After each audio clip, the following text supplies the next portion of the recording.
you thinking? What I'm thinking? Open up the garage. I think you're right.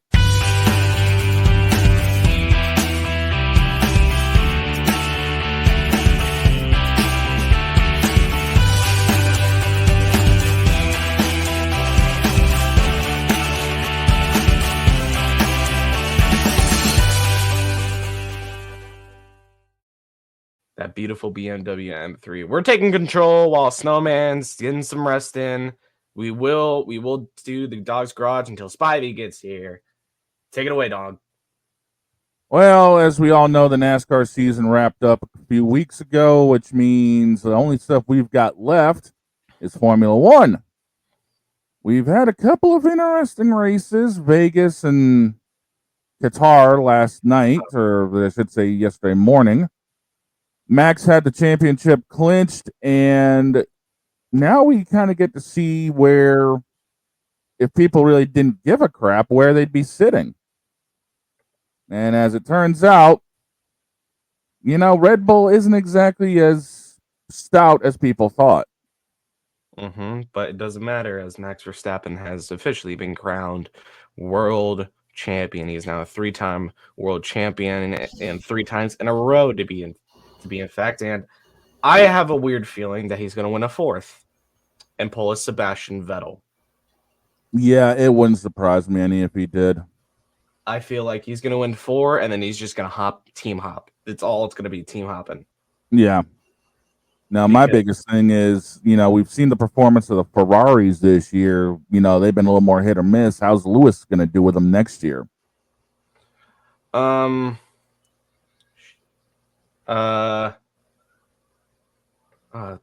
This hurts when I'm looking at it. Well, I'll talk about the thing I'm looking at while we do music stuff. But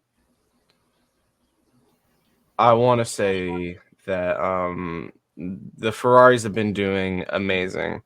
And also a lot of credits to Piastri for learning the McLaren and getting up in the standings. He's now a top 5 driver in F1 right now. And with Lewis leaving to Ferrari next year, where does that leave Carlos Sainz is one of my biggest concerns. Yeah, we know Carlos is going to be looking for a ride next season, because where is he going to end up? I mean, wouldn't it be interesting if Carlos takes over Checo's ride? A return to Red Bull for Carlos? I don't know. A lot of people are trying to avoid Red Bull now, is from what I'm hearing. I hear Mr. Yuki Tsunoda could be getting that promotion, but I believe they said that. Hold on, because I don't know about Perez's seat. Let's take a look real quick. Live research, people. Sergio Perez set to leave Red Bull. Mm-hmm. So he will be gone. So that seat will be open. I think that goes to Yuki, and Carlos goes back to the feeder team. Now here's the monkey wrench in all of this. General Motors was actually approved to come into Formula One. However, that's not until the year after next year. Yeah, not until 2026. And I think that is going to be a big American team, the second American team on the grid, and the only double nation team on the grid. Actually, I think so. Until this upcoming next year, where the current Sauber will be German owned, it will be Audi owned. Yep. We'll have 2 German teams on the grid in Mercedes and Audi Autosport. What do you think about this whole Audi entry and how F1 handled it? They were actually relatively smart about it, bringing in a different manufacturer. I mean, they're kind of doing the same thing with what GM's doing with Cadillac. It's just a matter of getting them caught up with the regulations when everything changes in 2026, which is why I think they were holding off until then. Is why build a car under current regulations if you got to change it a year or 2 later? Yeah, and you got Audi with unfortunate. But they're doing the same thing with Cadillac. But one of the worst things that they did with Cadillac was they just, I don't know. It's just, there's definitely not any good signs with this Cadillac team. There's no continuity right now. I mean, the biggest thing is running it. like the current Andretti legacy is running it, I don't think this is going to go far. I think this is a 2-year team at best. But if we got the Andretti's running it, then maybe it will run longer. And I don't think it's going to come in under GM Cadillac. I think Andretti's going to push for it to be called Andretti. It wouldn't surprise me if they did, because I mean that's just what his team is. But I wouldn't be surprised if it's called Penske at the end of the day. Right. You know how Richard Penske is with getting teams in other motorsports. How much he pushed after he got his NASCAR team. How much he pushed to get into Indy. You know, if he makes his first chance with F1, I wouldn't be surprised to see Romain Grosjean return to the grid. Mm-hmm. I mean, honestly, that's where Roger was doing his business to begin with sports car racing, and then, you know, he brought it into NASCAR, took time off from NASCAR, went into open wheel, and look at the success he had in Indy, and then went back to NASCAR. How many champs in IndyCar in the last few years have been from Penske? There's got to be at least a handful, a pure handful. A pure handful. And that just tells you the success of Penske. And then Joey Logano also winning the NASCAR championship this year. Also another win for Penske. Mm-hmm. But speaking of NASCAR, I think this is Logano's last year at Penske. I wouldn't be surprised if he's gone after 2025, to be real with you. It's just his inconsistency. It's killing him. You look at his start of the year. I remember we called the start of the year races. Daytona, Atlanta. We didn't even make the Kansas, sadly, but it was just the fact that Logano was too inconsistent at the start of the year, and then it finally started picking up, you know, once summer hit. Yeah, and I think this is where Daniel Suarez really gets his breakthrough. I think this is Daniel Suarez where this is the year of the Suarez. All right, this is the year that Daniel Suarez goes to a new team and he shows everybody, hey, I can win a championship. Right. I am like we saw him at Joe Gibbs. He was okay, and he shows us what he can do with a Chevy engine, and the Toyotas have been falling off, but you also got to realize that we got some new cars coming in next year. So we got a lot of teams getting a third car. I think Front Row's getting their third. You got 2311 getting a third driver.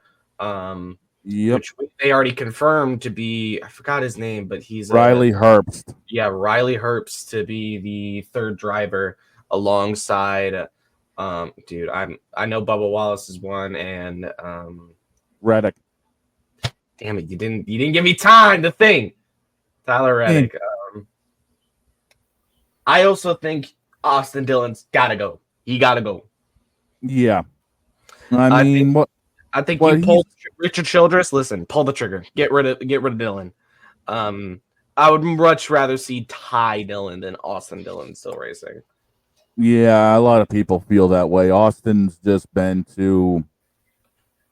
way too inconsistent for one to be driving that car, and then just when he has done stuff, it's either been by fluke or just flat out running somebody over. Remember that fluke he had? I believe it was against. I believe it was Daytona.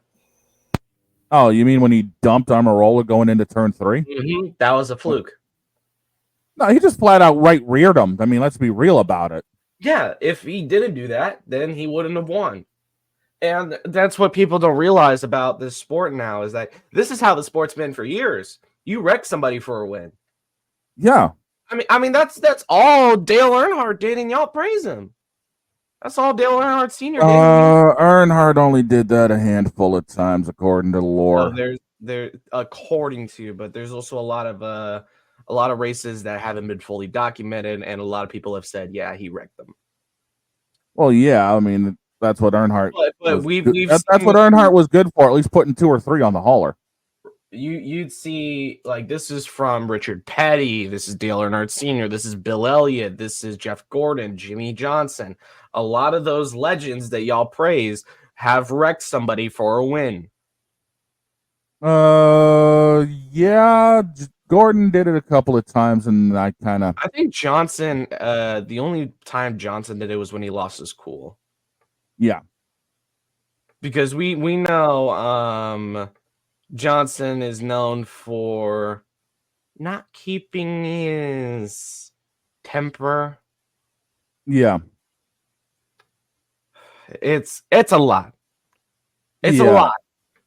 But yet again, that's what they have to do on the short tracks nowadays. Is Yeah, especially places like Dover, especially Dover, with it being one of the shortest tracks on the schedule next door to North Wilkesboro. But North Wilkesboro is the All-Star race and has no real meaning. And that's the thing. That's the big problem I have with the All-Star race. Just scrap it. Just bring back North Wilkesboro on the schedule entirely. I don't care if it's a short track. I don't care about all of that. Run it in heats if you have to, like you did do with the LA Coliseum. I don't care. As long as it's an actual race that has meaning, I don't care. And don't worry, Victor. He's out like a light. All right. now speaking of the Busch Clash, it got moved for next season Again, to Bowman Gray, the Bowman. Madhouse. Hold on. No. The Madhouse. Yes, it's confirmed on the schedule. North Carolina. Yes, sir. You mean the abandoned track? It's not abandoned, dude. Bowman Gray, the Madhouse, is hot from April to September every year. Listen, but it's been abandoned by NASCAR while everybody else has, came back and constantly raced there. That's what I'm saying. NASCAR has said we are going to Bowman Gray next season. Yep. Lord have mercy, am I? Because I've seen the late model races there. Amazing races. It's in Winston. For those who do not know, we're back. That's basically back in North Carolina, Winston-Salem, North Carolina. If you want to go to that race, it's at 1250 South Martin Luther King Jr. Drive in Winston-Salem, North Carolina. As we get the shameless plug in for Bowman Gray, you guys are welcome. That is going to be Saturday, February 1st. So they moved the date as well. Yeah, because that's, I think, the week in between the championship games and the Super Bowl. And I'm looking at this, and people are ecstatic. They said this. They're saying this is way better than whatever. Well, I mean, I get where some people are coming from because it's an actually established track instead of one that has to be hauled around and put up. Mm. So I get where they're coming from with that. But it's the same size as the Coliseum. You're running on a quarter-mile oval. Like, we're not going to see chaos happen here. Oh my dude! On the half mile of North Wilkesboro, I'll be honest, I was so happy to see the cars running there again. I think I wasn't the only one. Dale Earnhardt Jr. cried when he saw the cars. It was because of Dale Jr. first getting North Wilkesboro scanned for iRacing that people said, "Wait a minute, maybe we can actually bring this thing back." And sure enough, look where we are. Well, it was not only the scan, but it was also what was it called? He has a series on Fox. Abandoned Speedways. It's on Peacock. It's on Peacock. Part to why the North Wilkesboro came back, and it's another reason why a lot of people found out. You remember the old stories of, I believe it was the one outside of New York, and it was on a jet. It was literally on an airport, like an airport. Yes. I know what you're talking about. Like right outside an airport near New York, like those old tracks. Like Dale Jr.'s visited all of them, and even the most deadliest tracks in the United States, Dale Earnhardt Jr. has visited. Yeah, I mean, there used to be a track up here in Maine that was maybe about an hour or two from my door, a Rundle, that used to hold a speedway that was famous for a long time. In my city, it was abandoned by NASCAR, but not abandoned by Porsche Cup. It wasn't abandoned by the Welshman Series. It was not abandoned by the it wasn't abandoned by NHRA. Heartland Park. Yep, Heartland Park. Dude, going to those NHRA races, I got earplugs like somewhere back there, dude. I go to those a lot because NHRA at Heartland is an amazing event, and there's a reason that road circuit is used in Porsche Cup racing is because it's a good enough for those beautiful cars to be racing on. Oh yeah, easily. And the trucks ran the road course for a while. ASA ran the road course for a while. I actually At least bring it to the Xfinity. I'll say that. At least bring it to the Xfinity. I could see, Xfinity running back there again. It would make sense. But again, you also have to look at, when could they get it scheduled, do this, do that. And unfortunately, good luck with that since they're now running Mexico next season along with Rockingham. Yes, the Xfinity guys are going to Mexico with us, and they're also having a date with the trucks at Rockingham. Rockingham. I'm on it. NASCAR going back to its roots, man. Rockingham was on the speed. Was on there for a long time. That's all these last few years have been, is going back to your roots. And there's a lot of stadiums that I think now need to be taken off the schedule. A lot of tracks I think need to be taken off the schedule. There's a handful that we could do without, but unfortunately, you're looking at there being quite a big fight in places. Dude, remember Kentucky when that was actually ran? Yeah, I remember. I think Lebanon, Tennessee needs to be removed off the schedule. Nashville Superspeedway permanently. Well, what's wrong with Nashville? Everything's wrong with Nashville. The repave has made it boring racing like Kentucky. It is basically just Kentucky Part 2. I'm sorry, but there's nothing good about Nashville. There has not been an entertaining Nashville race since it has touched the schedule. Not even the quote-unquote 5 overtime thriller that Logano won on gas mileage? Nope. If you have a race that wins on gas, I'm sorry. I'm not sold. Okay, so we say Nashville does disappear. What track in that area would replace it? Get rid of the All-Star race, have a set of weeks off, and then put North Wilkesboro in place of Nashville. I don't know, man. I mean, you got to look at the area that you're taking away from. You got to figure out something that would draw people there. And that's why you got to look at this from a booking. You're talking about in terms of locativity. Yeah, that's what NASCAR has basically done a lot of. I got to say, Nashville is not a place for NASCAR. It's been undersold for years.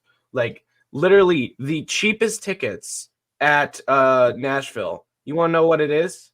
$10. Damn. $10. That is not NASCAR money. No, it's not. That's like going to see the late models. Yeah.